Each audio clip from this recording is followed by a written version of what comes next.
Fala galera, aqui quem fala é o professor Felipe Carmelo e nós estamos iniciando mais um vídeo no canal. E hoje eu vou falar de um assunto extremamente importante, né, dando continuidade à questão do absolutismo inglês, né, a formação do absolutismo inglês. Eu vou trabalhar hoje com vocês as chamadas revoluções inglesas do século XVII. Quando se fala em revoluções inglesas do século XVII, lembramos na hora da Revolução Puritana e da Revolução Gloriosa. Essas duas revoluções elas tiveram um papel fundamental na história inglesa e foram fundamentais para o início da chamada Revolução Industrial no século XVIII, nesse mesmo país. Tá? Então, para entender a Revolução Industrial e o porquê que ela acontece na Inglaterra, é fundamental compreender a Revolução Puritana e a Revolução Gloriosa. Então, vamos lá. Iniciando aqui, então, hoje a gente começa falando a partir, então, do governo do rei Jaime I. Vamos retomar aqui com vocês o que aconteceu. No ano de 1603, a então rainha da Inglaterra, Elizabeth I, faleceu. Ela faleceu após 45 anos de reinado, tendo sido, como nós vimos na última aula, uma rainha muito importante, se não a mais importante da história inglesa, o período em que a rainha Elizabeth I governou, ficou conhecido como a Era de Ouro da Inglaterra. Foi um período de grandes avanços em vários setores, incluindo no setor cultural. Afinal, a rainha Elizabeth I financiou grandes pensadores e escritores como William Shakespeare, entre outros. Porém, quando ela morre, ela ficou conhecida como a Rainha Virgem por não ter se casado e, consequentemente, também não ter tido filhos. Tá? Então, quando a Rainha Elizabeth I morre, no ano de 1603, isso gera um grande problema para a coroa inglesa. Afinal, quem assumiria o trono? A família Tudor chega ao seu fim aqui. Não tinha mais ninguém da família Tudor para assumir. Então a família Tudor a dinastia Tudor chega ao seu fim no ano de 1603. E quem vai assumir agora o trono da Inglaterra era o parente mais próximo da rainha Elizabeth, o seu primo, rei da Escócia, Jaime I. Tá? Então aqui nós vamos iniciar agora o período da dinastia Stuart no trono inglês. Lembrando que a dinastia Stuart era uma dinastia que reinava na Escócia e agora, a partir de 1603, vai reinar também na Inglaterra. Começando com seu primo Jaime I. E aqui, gente, é que começam as tensões entre parlamento inglês e rei da dinastia Stuart. E essas tensões elas vão acontecer por dois motivos principais. Primeiro, que os reis da dinastia Stuart, lá na Escócia, eles não estavam acostumados com um parlamento como era na Inglaterra. Então eles eram reis tipicamente absolutistas. E quando eles assumem o trono na Inglaterra, eles não querem aceitar governar ao lado de um parlamento. Então essa é a primeira tensão.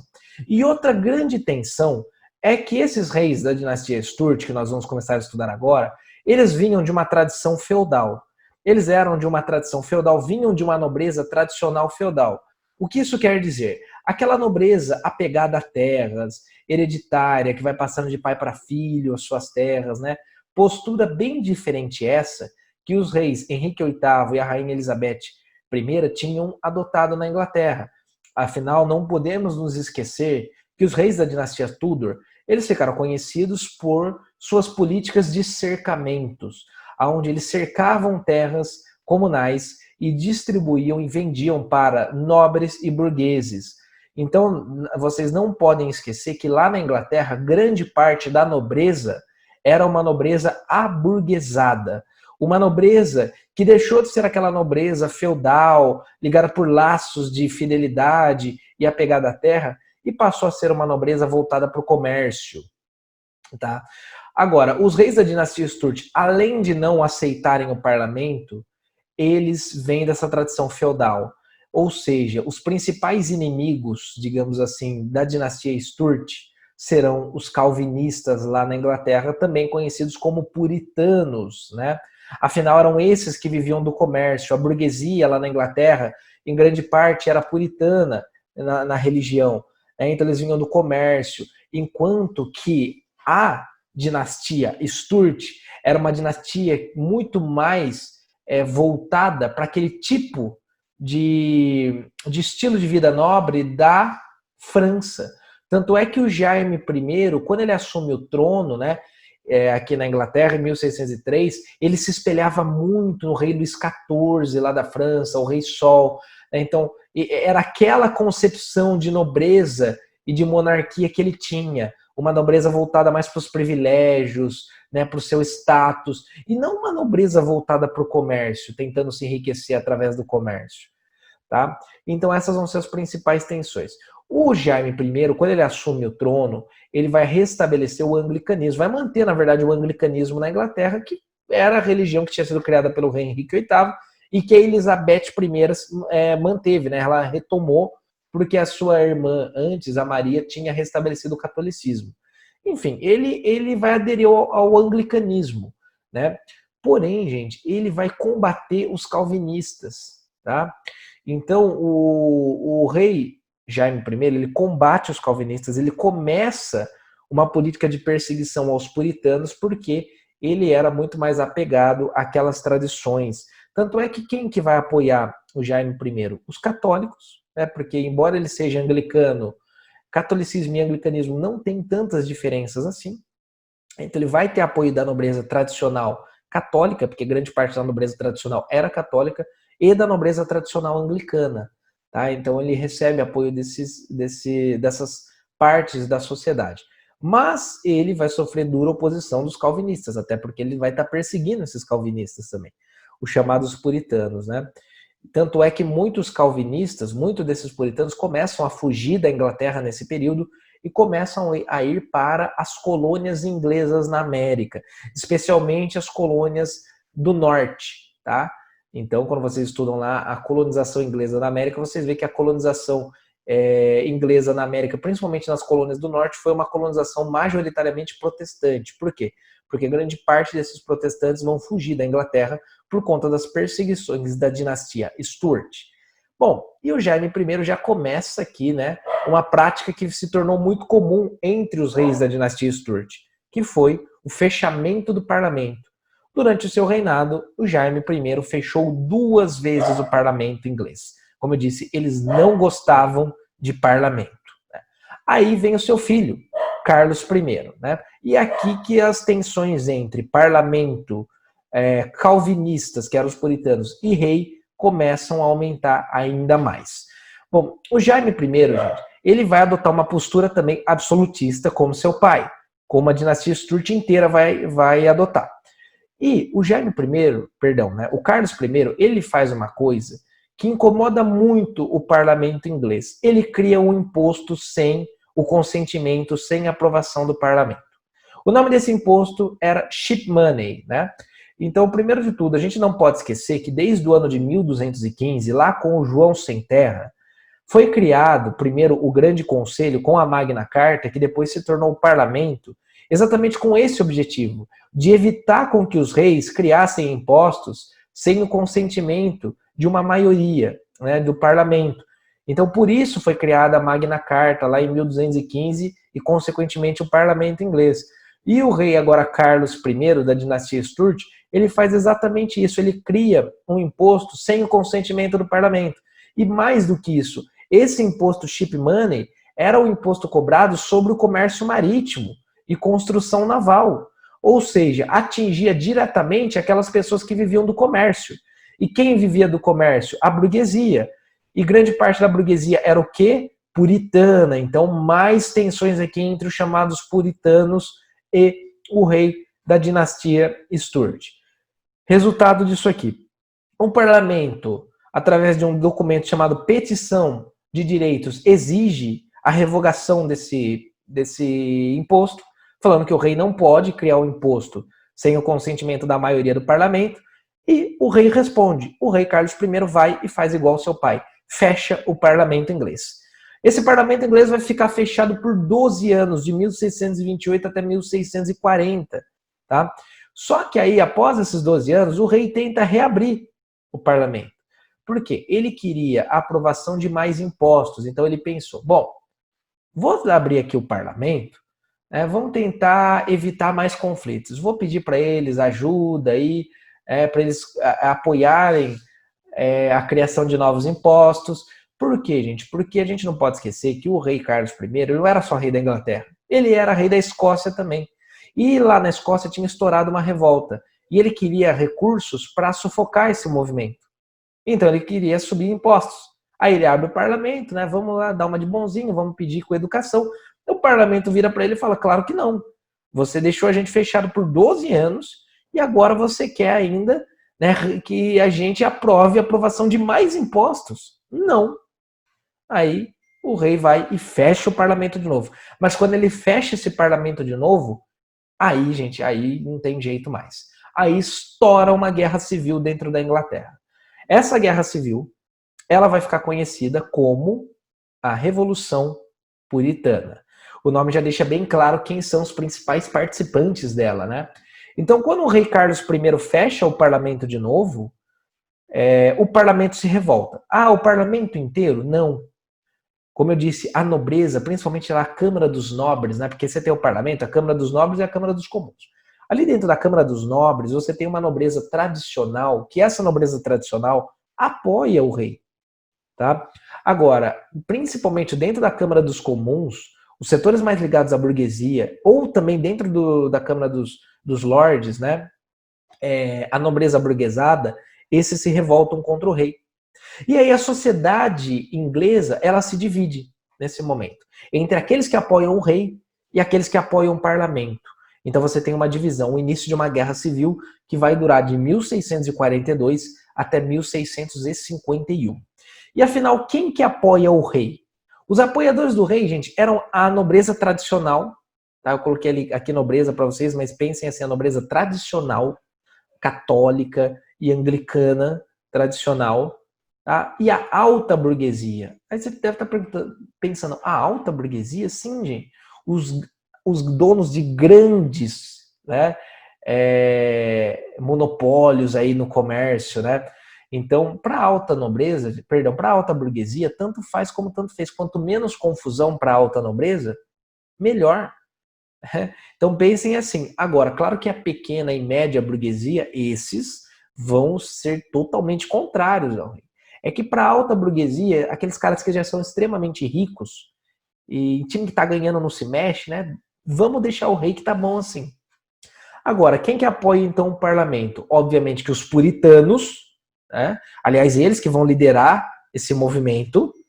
Lembrando que o puritanismo, gente, é o calvinismo inglês, que vem daquela tradição que eu preciso trabalhar, me esforçar, me manter sóbrio, acumular riquezas, que acredita na predestinação. Tá? Aí nós temos a gentry. Quem que é a gentry? É aquela nobreza aburguesada que eu estava comentando com vocês, aquela nobreza da política de cercamentos, né, que passou a criar ovelha para a produção de lã, produção do tecido, vender tecido no comércio, né, no mercado. Essa nobreza aburguesada, ela era chamada de gentry, tá? Então nós temos aí e a burguesia mercantil, de uma maneira geral, que grande parte era calvinista puritana, né? Então nós temos aí a cisão da sociedade inglesa nesse processo. Os apoiadores do rei, o exército do rei, ficou conhecido como os cavaleiros. E o exército que apoiava o parlamento, o exército puritano, ficou conhecido como cabeças redondas. Por quê? Porque os cavaleiros, gente, eles vinham de uma tradição nobre, feudal, né? Usavam chapéu com pluma, né? E tudo mais, enquanto que os chamados cabeças redondas usavam no máximo um capacete, né? O cabelo curtinho, então não tinha todo aquele requinte, digamos assim. Por isso eram chamados de cabeças redondas. E aí você tem o início dessa guerra civil, a Revolução Puritana. E o grande líder dos puritanos era um homem, um político lá do parlamento inglês chamado Oliver Cromwell. O Oliver Cromwell era um puritano e que vai liderar esse movimento contra o rei e os cavaleiros.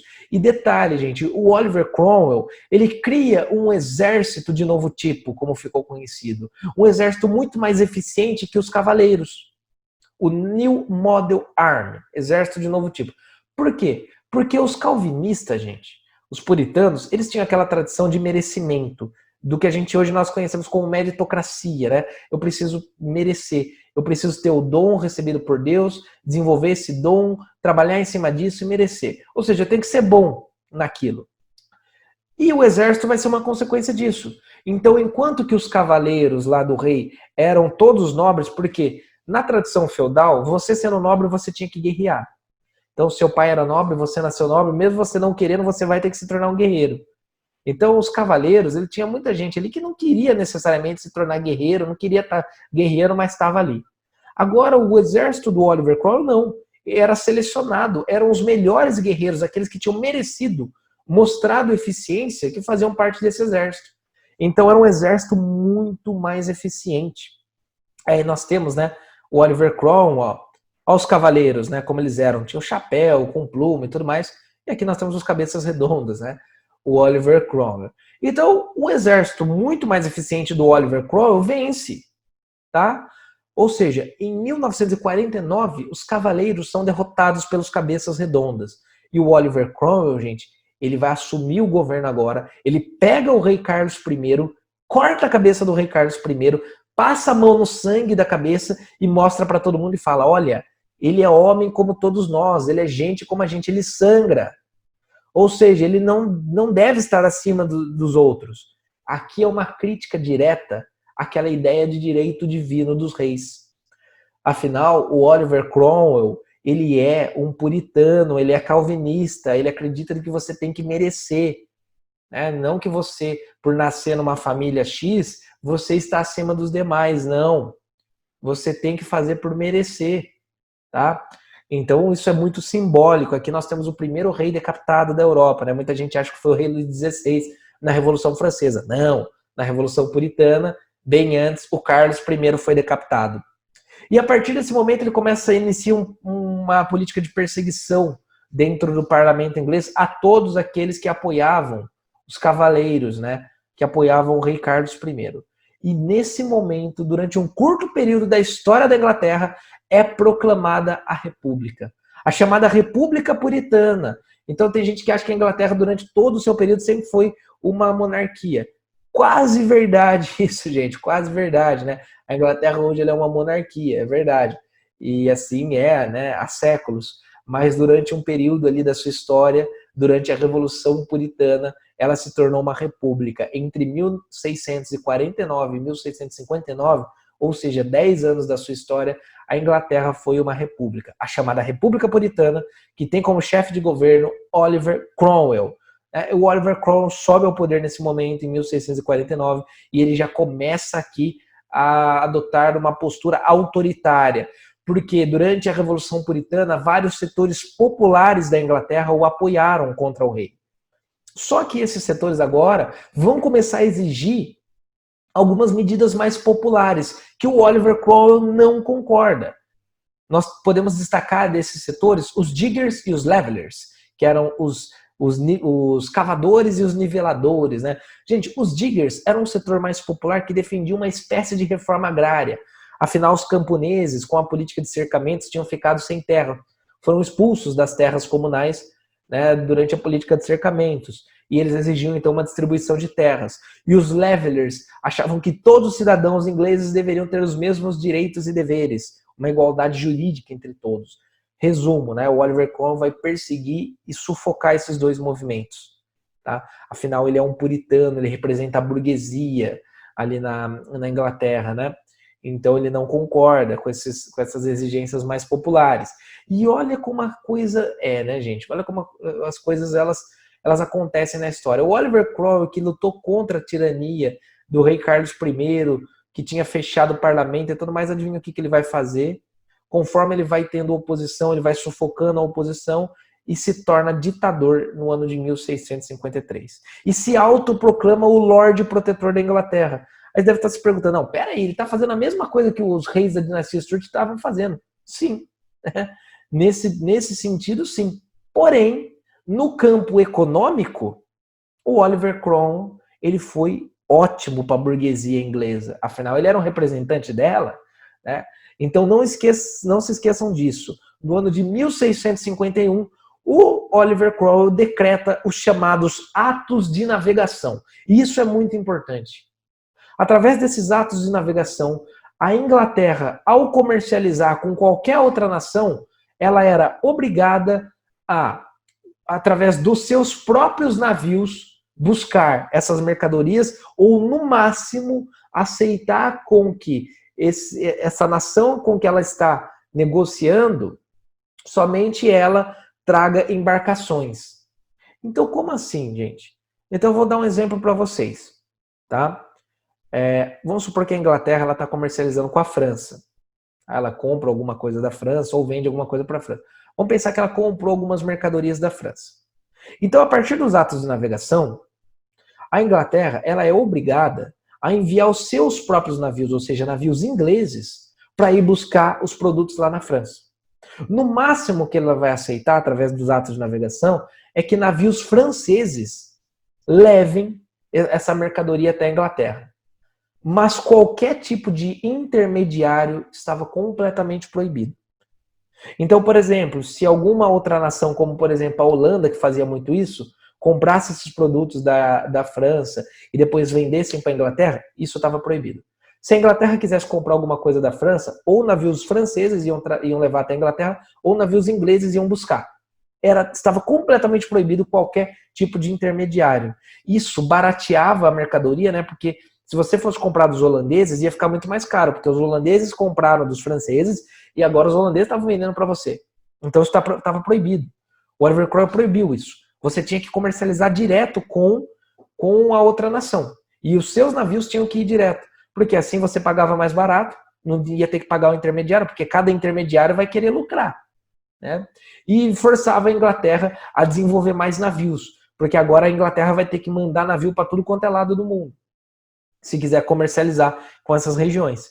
Obviamente que os holandeses, né, que viviam do comércio intermediário, ficaram enfurecidos e isso gerou uma guerra entre Inglaterra e Holanda, a guerra anglo-holandesa. Adivinha quem venceu? A Inglaterra do Oliver Cromwell. Né? E a Inglaterra derrota a poderosa Holanda nos mares e cada vez mais a Inglaterra vai passando a dominar os mares. Gente, os atos de navegação eles desenvolveram muito o comércio marítimo inglês. Muito. E a guerra anglo-holandesa começou a transformar a Inglaterra na senhora dos mares. Afinal, a Inglaterra já tinha derrotado com a Elizabeth a invencível armada lá da Espanha e agora derrota a Holanda também. Tudo bem? Então, entendam isso. Mas no ano de 1658, o Oliver Cromwell morre. E quem assume? Seu filho Richard Cromwell. Porém, o filho do Oliver Cromwell não tinha o mesmo culhão que o pai, né? Não conseguiu se manter no poder, tá? Então, a Inglaterra começou a mergulhar de novo em um período muito conturbado dentro da política após a morte do Oliver Cromwell. E aí o parlamento inglês decidiu restaurar a monarquia antes que essa confusão se generalizasse ainda mais. Os ingleses não queriam mais confusão. Chega, né? Chega de confusão, chega de guerra, por favor, né? E aí, então, o parlamento decide restabelecer os Stuart no poder. Aí você deve estar se perguntando, não é possível. Depois de tudo que aconteceu, eles vão colocar os Stuart de novo? Sim, porque eles pensaram, para os ingleses isso é muito importante, né? Manter as tradições para os ingleses é algo muito importante. E eles decidiram colocar o Carlos II, que era o descendente, né, do Carlos I, que tinha sido decapitado.